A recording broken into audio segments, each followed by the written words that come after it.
গত রমজানের বোধহয় আগের রমজানে মদিনা মুনাওয়ারায় পীর সাহেব শাহ হুজুর কবলা রমজান মাসের শেষ দিকে উমরা করতে আসলেন। আমরা গুনাহগাররা ছিলাম। একটা সময় হুজুরের সামনে একটু আরজি পেশ করা হলো, হুজুর হিকমত অবলম্বন করার কথা। আমরা দাওয়াতুল খায়রের বড় বড় প্রোগ্রাম করি, সেখানে অনেক মানুষ আছে যারা গাউসে কমিটির মধ্যে নাম লেখায় নাই, নতুন নতুন এলাকাবাসী আছে। এখন হিকমত অবলম্বন করতে হলে আমরা যদি আজান দেওয়ার আগে সালাতু সালাম দেই, এটা কি চালু থাকবে নাকি বন্ধ করে দিব? কারণ অনেকেই আছে আজানের আগে সালাতু সালাম পছন্দ করে না, আছে না নাই? শুধু পছন্দ করে না তাই নয়, অনেক ব্যঙ্গাত্মক করে, হাসি ঠাট্টা করে। কিন্তু আমরা আজানের আগে যখনই নতুন কোনো এলাকায় যাই, মসজিদ থেকে আজানের আগে যদি সালাতু সালাম শুনতে পাই, আপনারা শ্রীকোটের দামান যারা ধরেছেন ফেরেশতারা সাক্ষী থাকবে, আল্লাহর হস্তে সত্যি কথা বলেন। নতুন জায়গায় গেলেন, ঢাকা বলেন আর উত্তরবঙ্গ বলেন, নতুন নতুন জায়গায় গেলেন, মসজিদের ইমাম সাহেব কোন আকীদার জানি না, নামাজের ওয়াক্ত হয়েছে নামাজ পড়তে যাব, এর মধ্যে আজানের আগে যদি সালাতু সালাম শুনেন, তখন অন্তরের মধ্যে কষ্ট লাগবে নাকি আনন্দ লাগবে? আশিক রাসূল আওলাদ রাসূলের দামান যারা আমরা ধরেছি, নতুন জায়গায় গেলে যখনই আজানের আগে সালাতু সালাম নবীর দুরূদ সালাম শুনি, অন্তরটা কত খুশি হয়। মোল্লারে তোর দেখার দরকার নাই, আমার আল্লাহ পাক সেটা দেখেন, বলেন সুবহানাল্লাহ। আরে এই যে আনন্দ, নবীর দুরূদ সালাম শোনার সাথে সাথে আপনার ভিতরে আনন্দ জেগে উঠেছে, এটার নাম হলো ভিতরে এখনো অবশ্যই ঈমানটা আছে। মুহাব্বতে বলেন সুবহানাল্লাহ। আর একটু মুহাব্বতে পড়েন আল্লাহু আকবার। আল্লাহ তাআলা যে আওলাদে রাসূলের উসিলায় আমাদের অন্তরকে নবীর দুরূদ সালামের প্রতি এমন ভাবে আসক্ত করে দিলেন, এই জন্য আরো একবার পড়েন আলহামদুলিল্লাহ। আল্লাহ নবীর রাসালাতের স্লোগান যারা ফালতু কয়, তাদের জবাব দেওয়ার জন্য তাদের সাথে আমরা মারামারি করতে জানি না, করব না। তাদের জবাব হবে, রাসালাতের স্লোগান যখন ফালতু বলেছে, আমরা যারা নবীর প্রেমিক আছি আমাদের দায়িত্ব কমছে না বাড়ছে? কি করব আমরা? তাদের উপরে লাঠি মারবো নাকি? আরে না, রাসালাতের স্লোগান ফালতু বলে সে নিজেই ফালতু হয়েছে, আমাদের জিম্মাদারি বাড়িয়ে গিয়েছে। এখন থেকে রাসালাতের স্লোগান আরো আমরা বাড়ায় দিব। কথা বলেন ঠিক কিনা? এই জন্য একটু মহব্বতে বলেন, আল্লাহর দেওয়া দুইটা হাত তুলে বলেন ইয়া রাসূলুল্লাহ। আরো জোরে ইয়া রাসূলুল্লাহ। নারায়ে আল্লাহু আকবার। ইয়া রাসূলুল্লাহ, ইয়া রাসূলুল্লাহ দস্তগীর জিন্দাবাদ, জিন্দাবাদ। তো মোহাব্বতের সাথে আমার নবীর দুরূদ শরীফ পড়েন একটু। সালাতুন ইয়া রাসূলুল্লাহ আলাইকুম,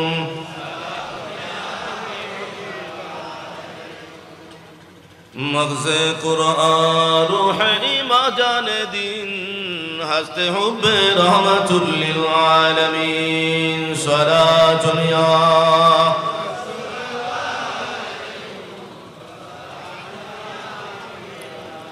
আবু বকর উমর উসমান হায়দার, বেলা শক হে খলিফায়ে চারে আকবর। সালাতুন ইয়া রাসূলুল্লাহ উনজুর হালানা, ইয়া হাবিবাল্লাহ ইসমা ক্বালানা। সালাতুন ইয়া সালামুন ইয়া। মুহাব্বতের সাথে পড়ুন আলহামদুলিল্লাহ ওয়া শুকরু লিল্লাহ ওয়াস সালাতু ওয়াস সালামু আলা রাসূলিল্লাহ। আল্লাহর নিয়ামতের শুকরিয়া আদায় করার কথা বক্তব্যের শেষ বেলায় বলে গেলেন। আল্লাহর নিয়ামতের শুকরিয়া আদায় করার দরকার আছে, অবশ্যই আছে। কেন শুকরিয়া আদায় করব? আমরা আল্লাহ পাকের নিয়ামত আরো বেশি চাই না কম চাই? বেশি চাই। আল্লাহ পাকের ওয়াদা, তোর দায়িত্ব হলো বান্দা তুই শুকরিয়া আদায় করবি, বাড়াই দেওয়ার দায়িত্ব আমি আল্লাহ নিয়ে নিলাম। বলেন না সুবহানাল্লাহ। এই যে আমি খানা খেয়ে আসলাম, আমাদের ব্যাংকার সাহেব ছিলেন,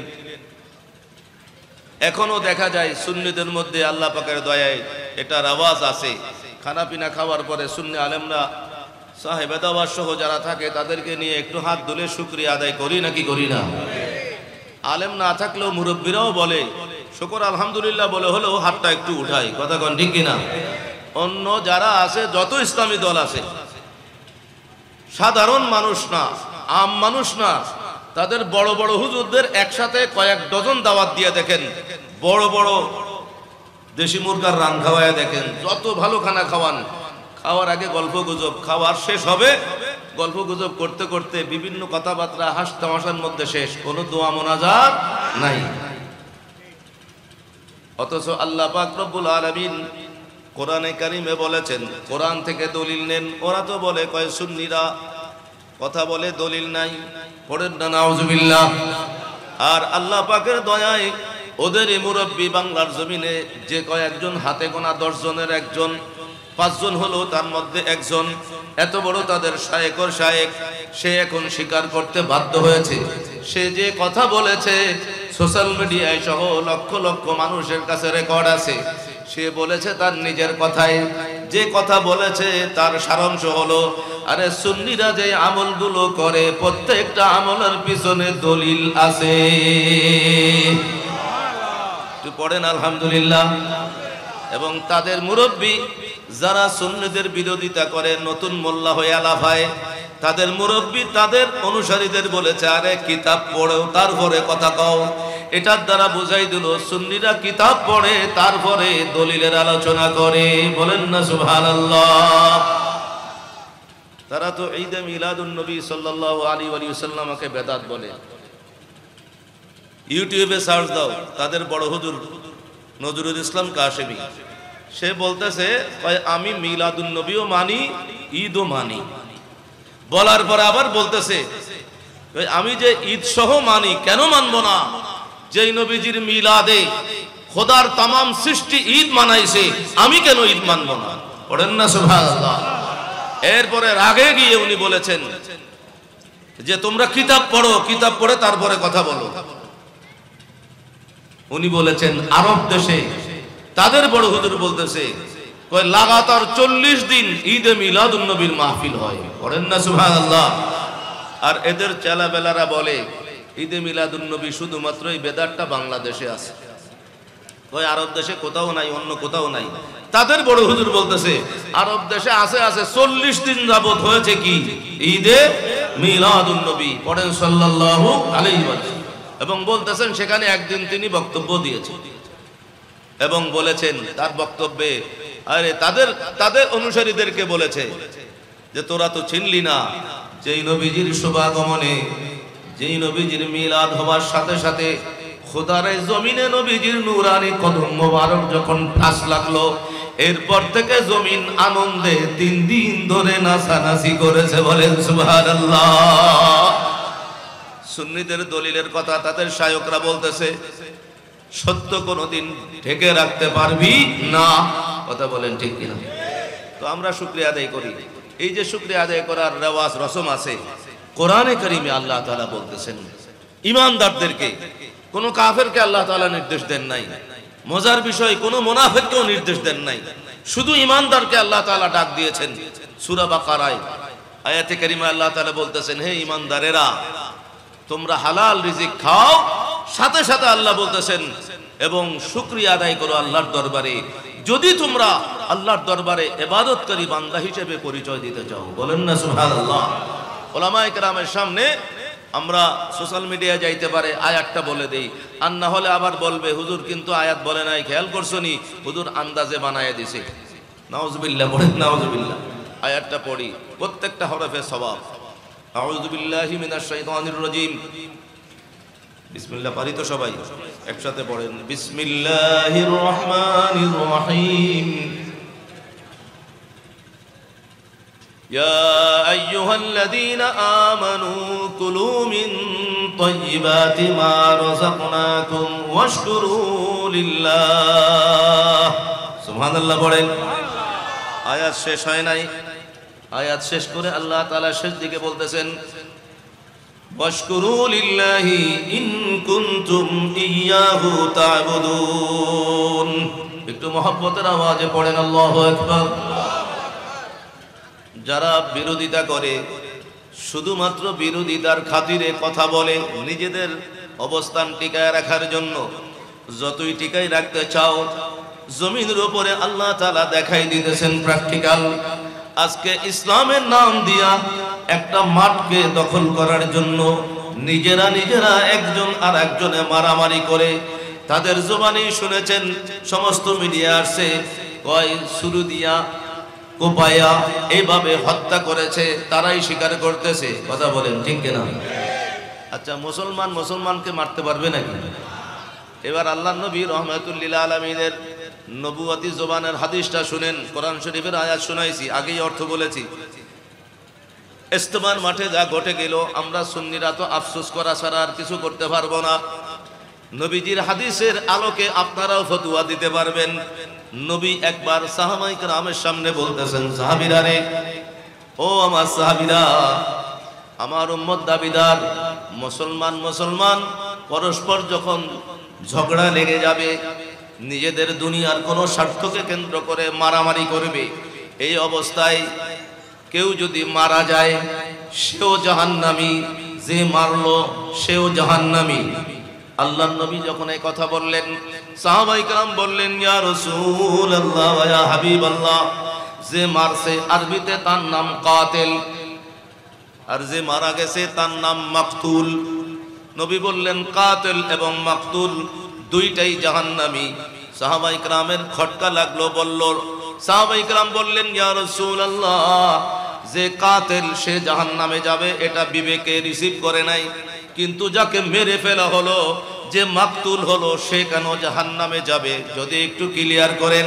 আল্লাহর নবীর কাছে প্রশ্ন যখন করা হলো, আপনার আমার দয়াল নবী আল্লাহ পাকের হুকুম ছাড়া কথা বলেন না, রাসূলের জবানে যা বের হয় সেটাই দলিল, এটা মানার নাম ঈমান। কথা বলেন ঠিক কিনা? তো সাহাবায়ে কেরামের প্রশ্ন, ইয়া রাসূলুল্লাহ, যে মারা গেল, যাকে কতল করে ফেললো, মাকতুল, সে জাহান্নামে কেন যাবে? নবী বললেন, ও জাহান্নামে যাবে কারণ ও যদি সুযোগ পাইতো তাহলে সে কাতলকে মাকতুল বানাইতো। এই জন্য নবী বলছেন দুইটাই জাহান্নামী।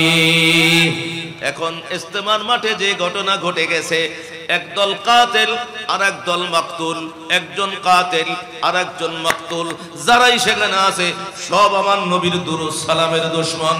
জমিনে তারাই তাদের আমলে প্রমাণ দিল, রাসূলের হাদিসের আলোকে একটাও ঈমানদার নাই। কথা কোন ঠিক কিনা? কারণ ঈমানদার তো তাদের ঠিকানা জান্নাত, ঈমানদার তো জান্নাতি হবে, ঠিক কিনা?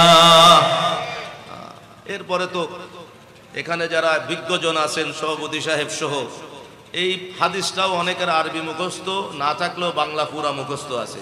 মুসলমান কাকে বলে? আল্লাহর রাসূল জবাব দিয়ে বললেন, ক্বালা রাসূলুল্লাহ সাল্লাল্লাহু আলাইহি আল মুসলিমু মান সালিমাল মুসলিমুনা মিন লিসানিহি ওয়া ইয়াদিহি, আও কামা ক্বালা রাসূলুল্লাহ সাল্লাল্লাহু আলাইহি ওয়াসাল্লাম। নবী বললেন, আমার উম্মত জেনে নাও, মুসলমান তো সেই ব্যক্তি হবে যার নিজের হাত দ্বারা, জবান দ্বারা অন্য মুসলমান কোনোদিন কষ্ট পাবে না, পরিপূর্ণ নিরাপদে থাকবে, তার নাম মুসলমান। ইস্তেমার মাঠে যেটা হয়েছে সেটা কি নিরাপদে থাকলো নাকি জুলুম হয়েছে? সেখানে মার্ডার হয়েছে, হত্যা হয়েছে, যেটা কোরআনে কারিমে আল্লাহ তাআলা স্পষ্টভাবে জানিয়ে দিয়েছেন। তারা যদি নিজেদেরকে ঈমানদার দাবি করে, কোরআন থেকে যখন সেটা তাদের সামনে আসবে তখন আরো কঠিন কথা। কোরআনের মধ্যে রব্বুল আলামিন বলেছেন, একজন ঈমানদারকে কেউ যদি বিনা কারণে শরীয়তের আলোক ব্যতীত কেউ যদি একজন ইমানদারকে ইচ্ছাকৃতভাবে কতল করে, আল্লাহ পাক রব্বুল আলামিন বলতেছেন তার উপরে আল্লাহর লানত গজব এবং অবশ্যই সে চিরস্থায়ী জাহান্নামী হবে। আল্লাহর কালাম কোরআনে কারীমে আল্লাহ তাআলা বলেছেন, আউযু বিল্লাহি মিনাশ শাইতানির রাজীম, ওয়া মান ইয়াকতুল মুমিনা মুতাআম্মিদান ফাজাযাউহু জাহান্নাম। যে ইচ্ছাকৃতভাবে একজন ইমানদারকে কতল করবে তার জাযা হলো একটাই, সে জাহান্নামে যাবে এবং সে জাহান্নামে চিরস্থায়ী হবে। পড়েন না নাউযুবিল্লাহি মিন যালিক। গাউসিয়া কমিটির ভাইদের ভিতরে আমরা যদি নিজেরা আত্মসমালোচনাও করি, আমাদের মধ্যেও কখনো কখনো ভেদাভেদ হয়, কথাবার্তায় গরম নরম কথাবার্তা চলে, বিরোধিতা আসে না নাই।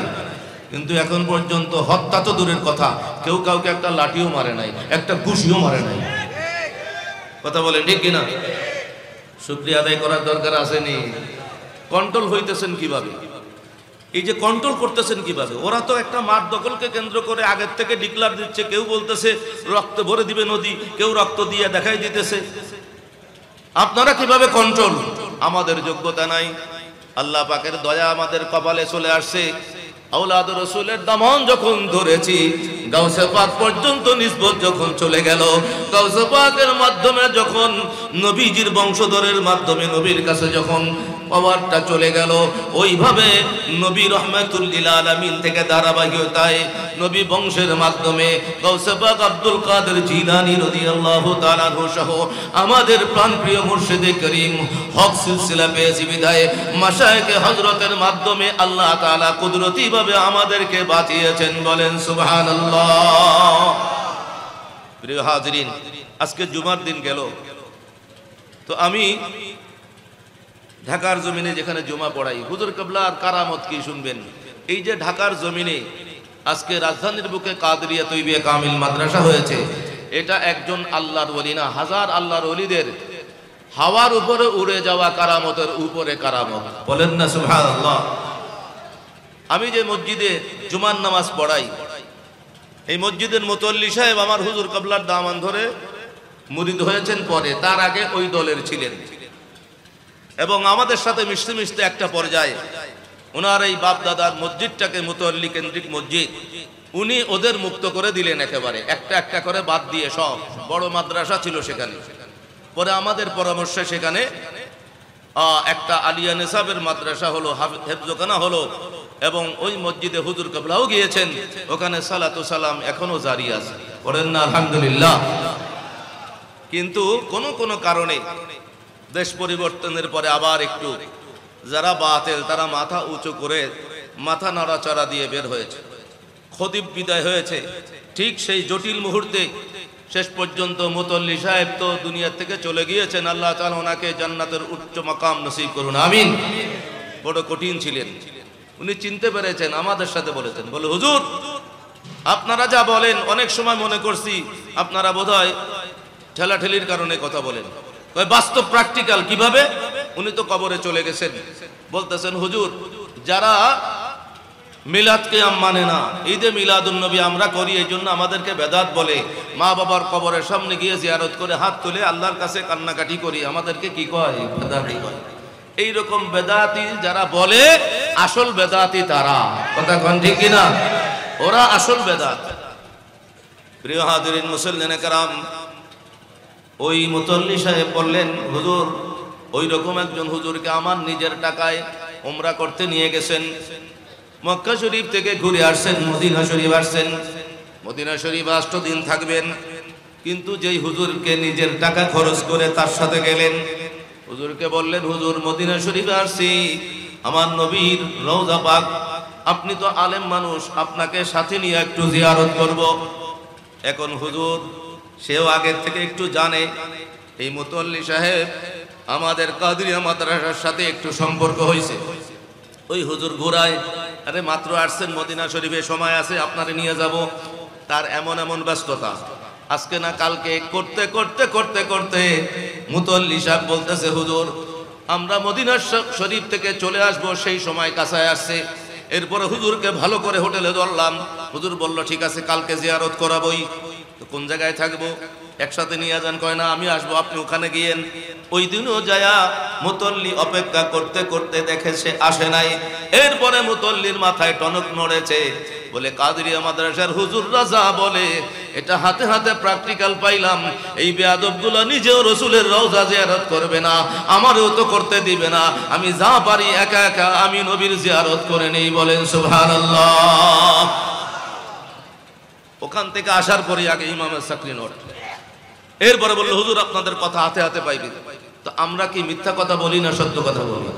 ওরা আমার নবীর জিয়ারত করতে চায় না, আর আমরা আশিক রসুল বাংলাদেশে অনেক আছে, গরিব মানুষ রাত্রেবেলা কান্দে আর চোখের পানিতে বালিশ ভিজায়। আল্লাহ দয়াল নবীর রওজা পাকের সামনে জীবনে যদি একবার সুযোগ পাইতাম, প্রাণটা ভরে আমার দয়াল নবীর রওজা মোবারকে সালাম জানাইতাম। কথা বলেন ঠিক কিনা? আরে ঈমান আছে না নাই এটাই তার বড় প্রমাণ। আমরা এইটা অর্জন করতে পেরেছি, আওলাদ রসুল আসছেন বিদায়।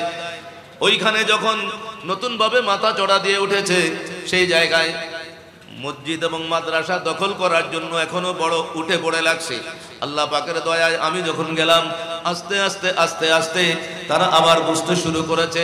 এতটুকুন তারা বুঝে নবীকে দাঁড়ায় সালাম দিলে অসুবিধা কি, এটা তারা কমিটির যারা তারা বুঝতে পারছে।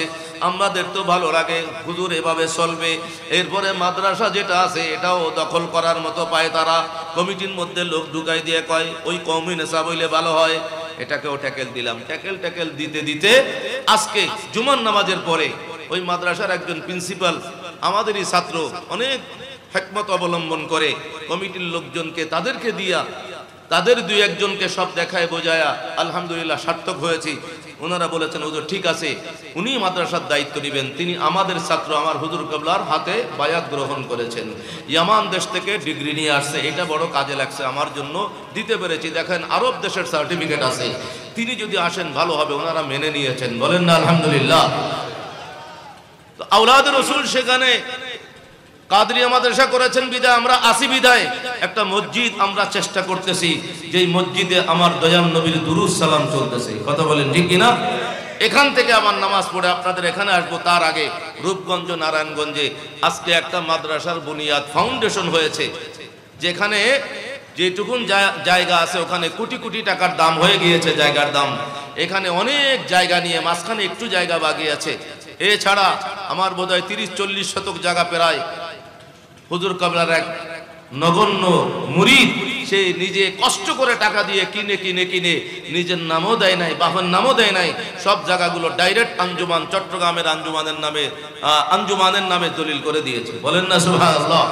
মহসিন সাহেব রহিমাহুল্লাহ তিনি কয়েকবার গিয়েছেন, আমি প্রায় 2 যুগ আগ থেকে সেখানে আসা যাওয়া করি। আমাকে বলল হুজুর আপনি যেহেতু এলাকায় বেশি আসেন একটু আসবেন। যিনি সর্বপ্রথম জমি কিনে শুরু করেছেন তিনি চোখের পানি আসে যায়, উনি বলতেছিলেন হুজুর আমার পূর্ব পাশে, আমার উত্তর পাশে, আমার দক্ষিণ পাশে সব বাতিল, আমাদের এলাকাটা আল্লাহ পাকের দয়ায় এখনো সুন্নি আছে, বেশি না বুঝলেও সুন্নি আছে, মিলাদ কিয়াম চলে, নবীর মহব্বতের কথা মানুষ শুনতে ভালো লাগে, এখনো আছে। পিছনে ইতিহাস দেখা যায় ওই এলাকায় যখন অজপাড়া গাঁও গ্রাম ছিল, যখন কোনো গাড়ি যাইতো না, কোনো রিক্সা পর্যন্ত পাওয়া যাইত না, এইরকম অবস্থায় সামান্য একটু রাস্তা ছিল, এইরকম অবস্থায় ওই এলাকার মধ্যে আওলাদ রসুল বানিয়ে জশ্নে জুলুসে ঈদে মিলাদুন নবী হযরত তৈয়ব শাহ রাদিয়াল্লাহু তাআলা আনহু সেখানে সফর করে গিয়েছিলেন। মহব্বতের সাথে বলেন সুবহানাল্লাহ। হুজুর কিবলা তৈয়ব শাহ রাদিয়াল্লাহু তাআলা আনহু তিনি সেখানে গিয়েছিলেন। আমি বোধহয় আমার যতটুকুন মনে পড়ে 22 কি 23 বছর আগে প্রথম আমার জীবনের মাহফিলের প্রথম দিকে গেলাম। যাওয়ার পরে বহুত কষ্ট করে গেছি। মাহফিল শেষ করার পরে সাহেবে দাওয়াতকেও খুঁজে পাই না, কোথায় একটু খানা পিনা খাবো, এরপরে সেখান থেকে ঢাকায় ফিরবো কিভাবে, কোনো মাধ্যম নাই। বহুত বড় মনে কষ্ট নিয়ে সেখান থেকে রিক্স নিয়ে একজন মুরব্বী ঘরের ভিতরে কিছু ডাইলে চাইল ফেন্না ডাইলের মতো কিছু খিচুড়ি খাওয়াইলেন, বললেন হুজুর আর তো কেউ নাই, কি করব, গাড়ি ঘোড়া কিছু নাই, ওই হাঁটা দিলে পারবেন আস্তে আস্তে যাইতে, সামনে যাই কিছু পাইতেও পারেন। এইভাবে আর একজন আলেম ছিলেন আমার সাথে, আমরা দুইজন হাঁটতে হাঁটতে বহুত কষ্ট করে গেলাম। যেখানে রাতের 10টা-11টার পরে তখন কোনো গাড়ি নাই। এরপরে গিয়ে একটা খাল আছে, ওই হুজুর খালে পানি থাকলে কিভাবে পার হবেন জানি না, এই অবস্থা। তখন আমার হুজুর কিবলা সেখানে তার অনেক আগে গিয়েছেন এবং যাওয়ার পরে ওখানে তৈয়ব শাহ রাদিয়াল্লাহু তাআলা আনহু বলে আসছেন যে এখানে তোমরা গ্রাম দেখতেছো, আমি তোমাদের জানাই দিই এটা অচিরেই শহর হয়ে যাবে। বলেন না সুবহানাল্লাহ। সেখানে ঢাকার আশেপাশে জমিনের দাম যেরকম তার চাইতে বেশি দাম এখন ওই জায়গায় আজকে হুজুর কিবলার নামে মাদ্রাসা বুনিয়াদ হয়েছে। বলেন না সুবহানাল্লাহ। আওলাদ রাসূলের বড় কারামত। প্রিয় হাজিরিন মুসল্লিনে কেরাম, সিদ্দিক আকবর রাদিয়াল্লাহু তাআলা আনহুর কথা আমার ভূমিকার মধ্যে কোরআনে কারীমের আয়াত থেকে আমি তেলাওয়াত করেছি, সেখানে আছে। কারণ সিদ্দিক আকবর রাদিয়াল্লাহু তাআলা আনহু এই মাসে ওফাত হয়েছে, আমাদের জানা আছে না নাই? শাহিনশাহ শ্রীকুটের গোলামদের জানা আছে। আল্লাহর রাস্তায় নিঃস্বার্থভাবে আপনি যদি চট্টগ্রাম থেকে পার হয়ে মিরসরাই পার হয়ে ফেনী থেকে শুরু করেন উত্তরবঙ্গ দক্ষিণবঙ্গ যাইতে থাকেন, অনেক মুসলমান আছে যারা 5 ওয়াক্ত নামাজ মসজিদে জামাত সহকারে পড়ে, ছাড়ে না। এইরকম মুসল্লির কাছেও যদি জানতে চান সিদ্দিক আকবর রাদিয়াল্লাহু তাআলা আনহুর ওফাত দিবস কবে, কোন দিন কোন তারিখ সেটা তো বলতে পারবে না, মাসটা পর্যন্ত তারা জানে না। কিন্তু আওলাদে রাসূলের গোলাম যারা, আল্লাহ পাকের দয়ায় আমরা মাসও জানি তারিখও জানি। কথা বলেন ঠিক কিনা? জবাদিউ সানি মাসের কয় তারিখ? 22 তারিখ। মাশাআল্লাহ। এই জানার পিছনে আর একটা বড় মাধ্যম আমাদেরকে হুজুর কিবলা তৈয়ব শাহ রাদিয়াল্লাহু তাআলা আনহু উপহার দিয়েছেন, সেটা মাসিক তরজুমান। বলেন না মাসিক। আপনারা পড়েন না মনে হয়, এই জন্য বলতে পারেন নাই। সত্য কথা বলেন, সবাই পড়েন না মনে হয়। না হলে তরজুমান কিনবেন, শুধু কিনবেন একটা না, 100 টাকা দিলে 100 টাকার থেকে এখন বোধহয় 30 টাকা 120 টাকা দিলে 4টা তরজুমান কিনা যায়।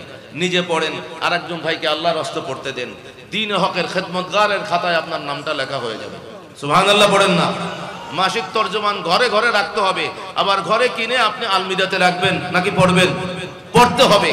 সেখানে বাতিলদের প্রশ্নের জবাব পেয়ে যাবেন। পড়েন আলহামদুলিল্লাহ।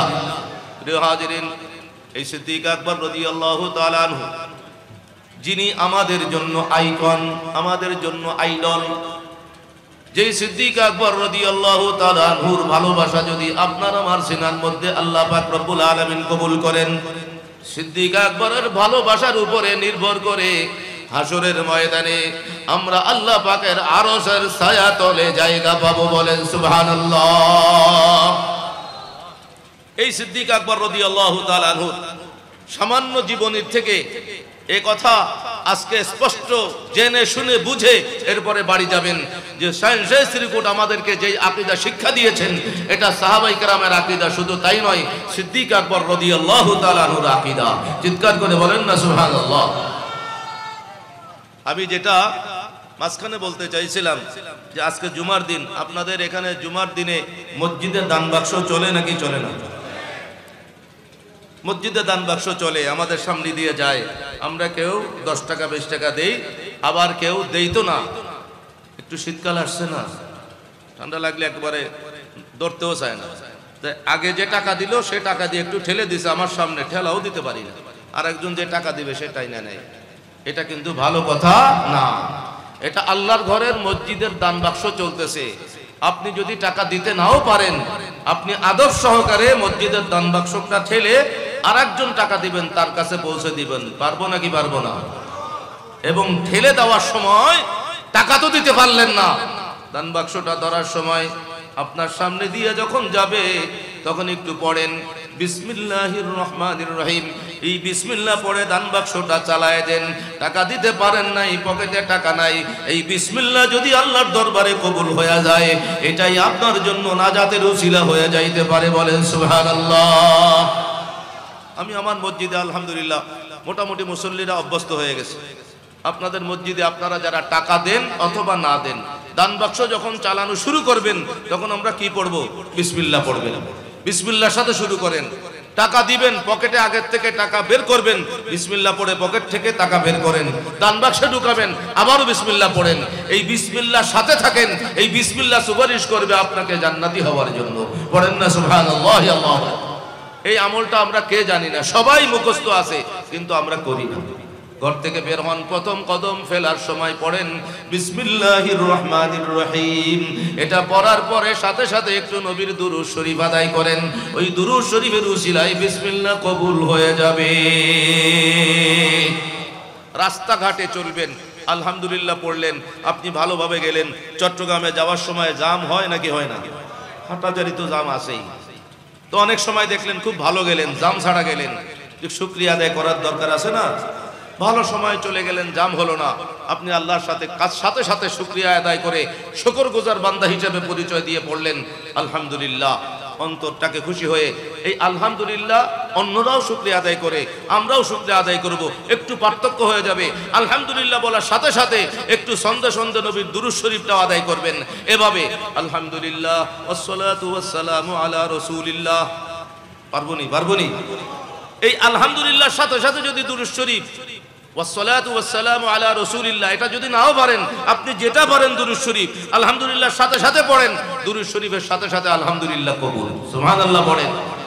এবং সামনে দেখবেন আপনি হাতে হাতে পাবেন, অন্যরা আপনার সাথে একসাথে বের হয়েছে, ভিন্ন পথে গেলেও আপনি দেখবেন আল্লাহ পাকের দয়ায় কোনো রকম ভেজাল ছাড়া পৌঁছে গিয়েছেন। পড়েন না আলহামদুলিল্লাহ। এই যে আমি যে আজকে আসলাম আপনাদের মাহফিলে, আজকে আপনারা জানেন বোধহয় উপদেষ্টাদের মধ্যে একজন ইন্তেকাল করেছেন, বিমান উপদেষ্টা না কে আছে? আরিফ। এটা আমি সোশ্যাল মিডিয়া দেখি না, আমি এয়ারপোর্টে এসে শুনছি। আসছেনি? সোশ্যাল মিডিয়া আসছে। হাসান আরিফ সাহেব তো চট্টগ্রামেরই সন্তান বোধহয়। হ্যাঁ, এটা মারা গেছে। আমি এয়ারপোর্টে এসে শুনলাম, কারণ প্রচন্ড জ্যাম রাস্তায় এবং বাংলাদেশ বিমানের যাত্রীরা তো রীতিমতো অধৈর্য হয়ে গেছে, লোক নাই, মানুষ সারি দিয়ে দাঁড়িয়ে আছে, বোর্ডিং কার্ড হচ্ছে না। ম্যানেজার দাঁড়ায় বলছে যা মনে চায় পারেন বলেন, অর্থাৎ আপনারা গালি দেন, আমরা শুনি। কয় আমাদের শোনার দরকার আছে, আপনাদের গালিগালাজ শুনলে যদি আমাদের অভিভাবকদের টনক নড়ে। কয় লোক নাই, কিভাবে করব? 2টা লোক, 6টা চেয়ার, 5টা 6টা চেয়ার, মানুষ আছে 2 জন, মানুষ সিরিয়ালে কষ্ট পাচ্ছে, বিমান আসলে দেরি হইতেছে। এদিকে রাস্তায় জ্যাম। ওই যে হুজুর কবলার নামে মাদ্রাসায় বুনিয়াদ করে আমি যখন এয়ারপোর্টের দিকে যাচ্ছি, সময় হাতে আছে, নিয়ম মাফিক আমি আগে যে পৌঁছে যাব, রাস্তায় জ্যামের কারণে এমন অবস্থা হয়েছে বিমান ফেল করার অবস্থা। একটা পর্যায়ে এয়ারপোর্টের কাছাকাছি যেখানে গিয়ে ডোমেস্টিকে ঢুকে ওখানে সিরিয়াল আগা গোড়া গাড়ি, আমি গাড়ির থেকে নেমে দিলাম এক দৌড়। মোটামুটি বয়স কম হয় নাই, 60-এর কাছাকাছি। তো দৌড় যখন দিছি ওখানে গিয়ে তো আর সব ধরে গেছে, যে দেখি বিশাল লাইন, টাইম শেষ। বাংলাদেশ বিমানের টাইম 30 মিনিট আগে রিপোর্ট করা লাগে, আমার টাইম আছে হিসাবে 7টা 5-এ ফ্লাইট, টাইম আছে আর 20 থেকে 25 মিনিট। রিকোয়েস্ট করার জন্য সামনে গেলাম, তখন আশেপাশে লাইনে বলে হুজুর লাইনে আসেন। আমি বলি ভাই আমি তো চট্টগ্রামে যাব, আমার বিমানের টাইম বেশি না। আমরা সবাই চট্টগ্রাম যাব, ফ্লাইট নম্বর ঠিক আছে? বলে হ্যাঁ ঠিক আছে। তারপরও তাদেরকে জিজ্ঞাসা করলাম ভাই ফ্লাইট নম্বর এত, এটা ঠিক আছে নি? বোর্ডিং কাজ শুরু হয়েছে? হুজুর দাঁড়ান, এখনো আছে, শুরু হবে একটু পরে। সিলেটের ফ্লাইটের কিছু যাত্রী পাচ্ছি না, তাদেরকে খুঁজতেছি, এটা আগে যাবে, তারপরে চট্টগ্রামে আপনাদের ফ্লাইট, আপনাদের বিমান। আর আপনার বিমানের আগে আর একটা বিমান আছে, এটা আমাকে বলে নাই। এখন আমি বসলাম, ঠিক আছে সিরিয়াল তো আসতে হবে, না হলে মানুষ তো খেপে যাবে যারা আগের থেকে দাঁড়িয়ে আছে। বিমানের এক অফিসারকে বললাম ভাই এমন দৌড় দিছি সব ব্যথা করতেছে, দাঁড়ানো কষ্ট। হুজুর আপনি আমাদের এখানে চেয়ারে বসেন। ওনাদের নিজস্ব চেয়ারে বসে কাজ করে, সেখানে বসতে দিলেন। আলহামদুলিল্লাহ, এটা আওলাদ রসুলের, এই যে আল্লাহ পাকের দয়া, আওলাদ রসুলের নিসবতে হাতে হাতে পাই, তার বড় একটা প্রমাণ দেখেন। যেখানে সবাই তারাও বিরক্ত হয়ে গেছে, সবাইকে লাইন দিতে বলতেছে, আমাকে বললো হুজুর ঠিক আছে আপনি আমাদের চেয়ারেই বসেন। আশেপাশে চেয়ার নেই, বিশাল লাইন, লম্বা লাইন। এরপরে তাকে একটু বললাম যে ভাই যদি পারেন, এখানে ব্যথা লাগতেছে যেহেতু, আপনাদের আপনার চেয়ারে কতক্ষণ বসবো, আপনি লাইন ছাড়া যদি পারেন, আমার তো কোনো মাল সামানা নাই, আমি মাহফিলে যাব, তাহলে আমার এই টিকিটটা একটা বোর্ডিং কার্ড দিয়ে দেন। তো হুজুর ইশারা করে বললো হুজুর ঠিক আছে। পরে আমার মোবাইল নিল, সে স্পেশাল ভাবে আমার বোর্ডিং কার্ডটা করে দিল। বোর্ডিং কার্ড করে দিয়ে যে ওখানে আবার ভিআইপি সিস্টেম আছে, তা বললাম আপনারা কি না একটু করেন, ওইটা একটু মারলে একটু লাভ আছে, একটু আরামে যাইতে পারবো, শরীরটা বড় টায়ার্ড লাগতেছে। এরপরে বলে হুজুর আপনার পরিচয় কি? আলহামদুলিল্লাহ আমার নিজের পরিচয় যা আছে এরা তো সেটা না মানলে, আমার ছোট ভাই যেটা, সে এখন এয়ারফোর্সের অনেক বড় অফিসার, গ্রুপ ক্যাপ্টেন। আচ্ছা আপনারা তো সবাই সিদ্দিক আকবর রাদিয়াল্লাহু তাআলা আনহুর একটা পরিচয় সবাই জানি আমরা, তিনি খলিফাতুল মুসলিমিন, 4 জনের একজন খোলাফায়ে রাশেদার কেমন, কিন্তু শাহেনশাহ শ্রীকোটের গোলাম যারা আছেন তারা আসল পরিচয়টা একটু নেন। সিদ্দিক আকবর রাদিয়াল্লাহু তাআলা আনহুর ব্যাপারে কিতাবে শুধুমাত্র একজন খলিফাতুর রাসূল আছেন, ওনার নাম আবু বকর সিদ্দিক রাদিয়াল্লাহু। তিনি খলিফাতুল মুসলিমিন, মুসলমানদের খলিফা, আমিরুল মুমিনিন। তার উপরে পরিচয় হলো তিনি খলিফাতুর রাসূল। নওজওয়ানরা বলো, কি বললাম? খলিফাতুর রাসূল, খলিফাতুর রাসূল। হাদিস শরীফ থেকে দলিল নাও। সিদ্দিক আকবর রাদিয়াল্লাহু তাআলা আনহুর জামানায় একজন সাহাবী সিদ্দিক আকবরকে ডাক দিয়ে বললেন, ইয়া আবু বকর ইয়া খলিফাতুল্লাহ। বললেন, হে আবু বকর, হে আল্লাহর খলিফা। সিদ্দিক আকবর রাদিয়াল্লাহু তাআলা আনহু শোনার সাথে সাথে বললেন, ক্বালা আবু বকর সিদ্দিক রাদিয়াল্লাহু তাআলা আনহু আনা লাইসা বিখলিফাতিল্লাহ, আমি আল্লাহর খলিফা না, তো আমি কে জানোস নাকি? সিদ্দিক আকবর রাদিয়াল্লাহু তাআলা আনহু এরপরে বললেন, ওয়ালাকিন্নী খলিফাতু রাসূলিল্লাহ। বলেন না একটু সুবহানাল্লাহ। এই জন্য খলিফাতুর রাসূল জমিনে একমাত্র একজন, তার নাম কি? আবু বকর সিদ্দিক রাদিয়াল্লাহু তাআলা আনহু।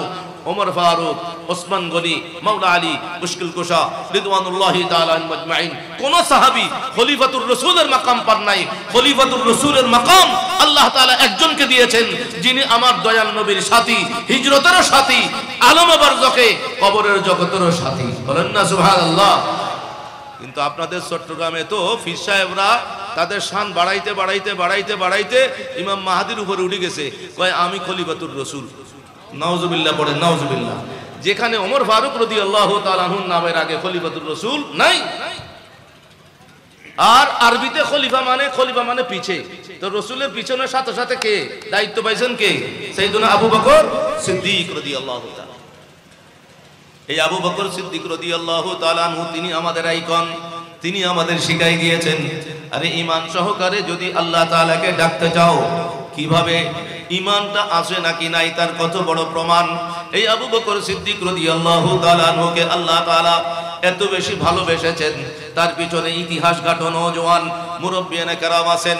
তিনি ওই মক্কা নগরীতে যখন জন্মগ্রহণ করেছেন, বয়সের দিক থেকে তোমার আমার দয়াল নবীর নওজওয়ানদেরকে বলতেছি, বিশেষ করে হে নওজওয়ানেরা, এই ইতিহাসগুলো জানো, যেটা জানা ইবাদত। এই ইতিহাস জানো, তোমার আমার দয়াল নবী রাহমাতুল লিল আলামিনের 2 বছরের পরে আবু বকর সিদ্দিক রাদিয়াল্লাহু তাআলা আনহুর এই দুনিয়ায় তাশরীফ আওয়ারি হয়েছে, অর্থাৎ নবীজির থেকে 2 বছরের মতো ছোট ছিলেন। এরপর থেকেও কাছাকাছি বয়সের থাকার কারণে, নিজেদের একই বংশ হওয়ার কারণে আল্লাহ পাকের কুদরতি সিস্টেমটা এভাবে ছিল।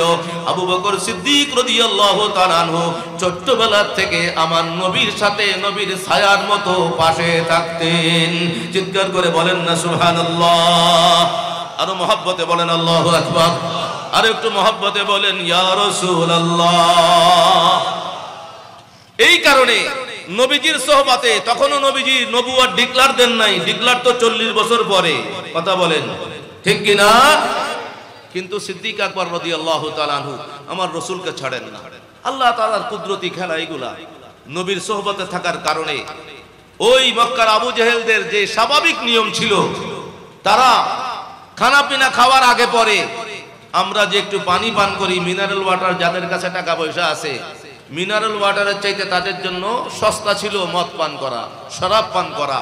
অথচ সিদ্দিক আকবর রাদিয়াল্লাহু তাআলা আনহু আপনার আমার দয়াল নবীর কাছে কাছে খেলার সাথী হিসেবে, নবীর ছায়া হিসেবে থাকতেন বিধায় আল্লাহ পাক এমন ভাবে হেফাজত করেছেন। 40 বছর আজ পর্যন্ত শিশুকাল থেকে বড় হয়েছেন।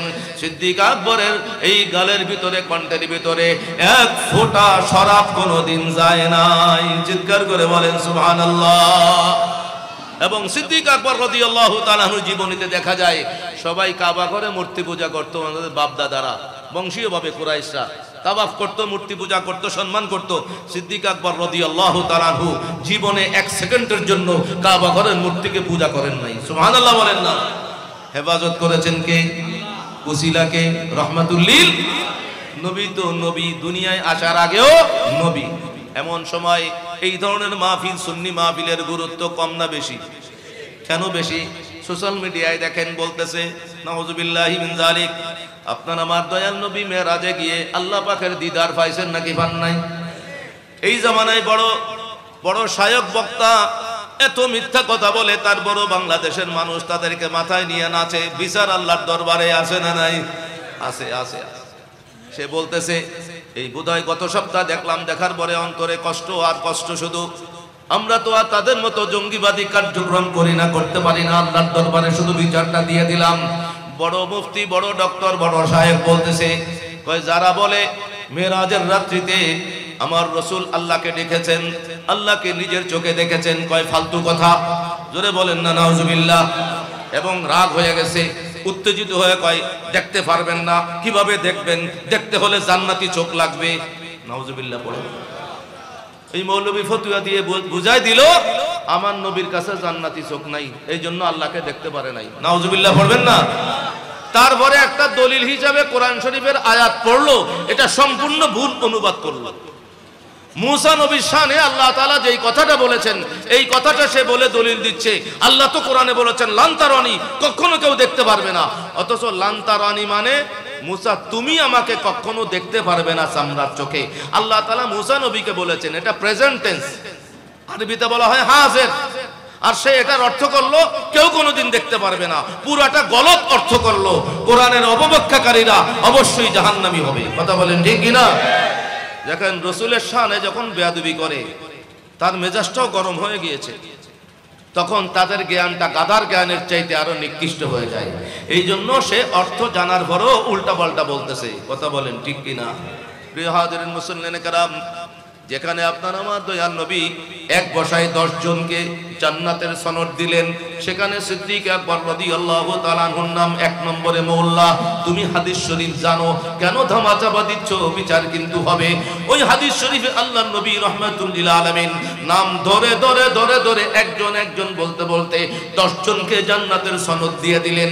বললেন আবু বকর ফিল জান্নাহ, ওমর ফিল জান্নাহ, ওসমান ফিল জান্নাহ, আলী ফিল জান্নাহ, তালহা ফিল জান্নাহ। এভাবে আল্লাহর নবী বলতে বলতে 10 জনকে জান্নাতি বললেন। আজকে বাতিল যারা, তারাও বলে এই 10 জনকে একসাথে স্মরণ করে বলে আশারায়ে মুবাশশারা। আশারায়ে মুবাশশারা মানে, আশারা মানে 10, মুবাশশারা মানে শুভ সংবাদ প্রাপ্ত। তো শুভ সংবাদ প্রাপ্ত কিসের শুভ সংবাদ? জান্নাতের শুভ সংবাদ প্রাপ্ত। নবী যাদেরকে জান্নাতি বললেন, যে এই আবু বকর সিদ্দিক রাদিয়াল্লাহু তাআলা আনহু জান্নাতি, কোনো সন্দেহ আছে নাকি? আওয়াজ করে বলেন, সন্দেহ আছে? তো যিনি জান্নাতি তার কাছে একটা জান্নাতি চোখ আছে না নাই? তো সিদ্দিক আকবরের তো জান্নাতি চোখ আছে, আর ওই মোল্লা বেয়াদব বলতেছে আমার নবীর কাছে জান্নাতি চোখ নাই। দেখবে কেমনে? নাউজুবিল্লাহ পড়েন না। প্রিয় হাজিরিন মুসল্লিনে কেরাম, যেটা বলেছিলাম আমাদের জ্ঞান ভান্ডারে অবশ্যই আজকের মাহফিল থেকে কিছু বাড়বে, কমবে না। আলহামদুলিল্লাহ পড়েন। ওয়াসসালাতু ওয়াসসালামু আলা রাসূলিল্লাহ। আমরা সবাই জানি জান্নাতি যুবকদের প্রেসিডেন্ট কে? সাইয়্যিদুনা ইমাম হাসান, ইমাম হুসাইন আলাইহিস সালাম। এটা আমরা সকল সুন্নিরা জানি। কিন্তু জান্নাতে যে এই বুড়ারা যারা আছে জান্নাতে যাবেন, আমিন বলেন, আমিন বলেন। ডানে বামে যারা দাড়ি পাকা মুরব্বী আশিক রাসূল, আরে আশিক রাসূলদের জন্য আমার আল্লাহ পাকের ওয়াদা, আরে ইন্তেকাল করবি আর জান্নাতের নিয়ামত ভোগ করবি। তো বুড়াদের সর্দার কারা হবে? নওজওয়ানদের সর্দার, যারা আজকে শিয়ারবাদীর পক্ষে চলে গিয়েছে, মাওলা আলী মুশকিল কুশা রাদিয়াল্লাহু তাআলা আনহুর মহব্বত দেখায়া অন্যান্য আমিরুল মুমিনিনদের শানে বেয়াদবি করতেছে, তাদের জন্য আজকের মাহফিল থেকে একটা মেসেজ নিয়ে যান। আলী মুর্তজা রাদিয়াল্লাহু তাআলা আনহু বর্ণিত হাদিস, তিনি বলতেছেন আমি রাসূলের পাশে বসা, আমি রাসূলের পাশে বসা ছিলাম। এর মধ্যে হঠাৎ করে আবু বকর সিদ্দিক এবং ওমর ফারুক রাদিয়াল্লাহু তাআলা আনহুমা, এই 2 জন বড় সাহাবী আসতেছেন নবীর দরবারে। নবী আলী রাদিয়াল্লাহু তাআলা আনহুকে ডাক দিয়ে কানে কানে বললেন, আলী শুনো, 2 জন আসতেছে দেখছো? হাজানে সাইয়্যিদা কুহুলি আহলিল জান্নাহ আও কামা ক্বালা রাসূলুল্লাহ সাল্লাল্লাহু আলাইহি ওয়াসাল্লাম।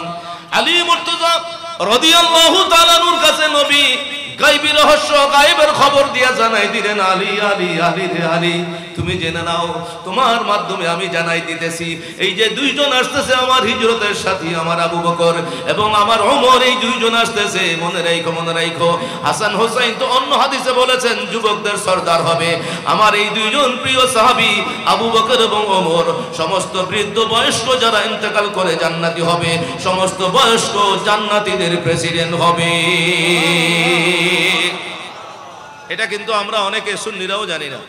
আমি এক জায়গায় ঢাকায় বয়ান করার পরে আশিক রাসূল মিলাদ কিয়াম করে নবীর জন্য পাগল, সে আমাকে জুমার পরে ধরেই বসলো, তো হুজুর আপনি এটা বললেন, জীবনে কারো কাছ থেকে শুনি নাই, আছে নাকি? পরে একটু ঠিক পাইলাম, পুরাশি আনা একটু গ্যাসা আছে। আমি বললাম না থাকলে বলি নাই তো। ঢাকার মধ্যে, ঢাকার জমিনে মসজিদে কথা বলার আগে দলিল শিখে খাইয়া তারপরে বলা লাগে, কথা বলেন ঠিক কিনা? আমি বললাম আছে। আরে ইবনে মাজাহ শরীফের মধ্যেও আসছে, সিহাসিত্তার অনেক হাদিসের কিতাব সিহাসিত্তারও আছে ইবনে মাজাহ শরীফের মধ্যে। আমি আমার আনসারী সাহেব হুজুর আমাকে বললেন তুমি কামিল টাইটেল ক্লাসে হাদিস পড়াও। তো আমাদের সময় আমার ওস্তাদ জি আমাদেরকে ইবনে মাজাহ পড়াইতেন। আমি বলি হুজুর আল্লাহ পাকের কি দয়া, আপনি যেই কিতাবটা পড়তেন আমি গুনাহগার, এখন আপনাদের নিসবতে সেই কিতাবটা আমার ভাগে পড়ছে। তো সেখানে তো পড়ছি, ছাত্রদের পড়াই। সেখানে আলী রাদিয়াল্লাহু তাআলা আনহুকে নবী বললেন আবু বকর এবং ওমর জান্নাতি বয়স্কদের সর্দার হবে।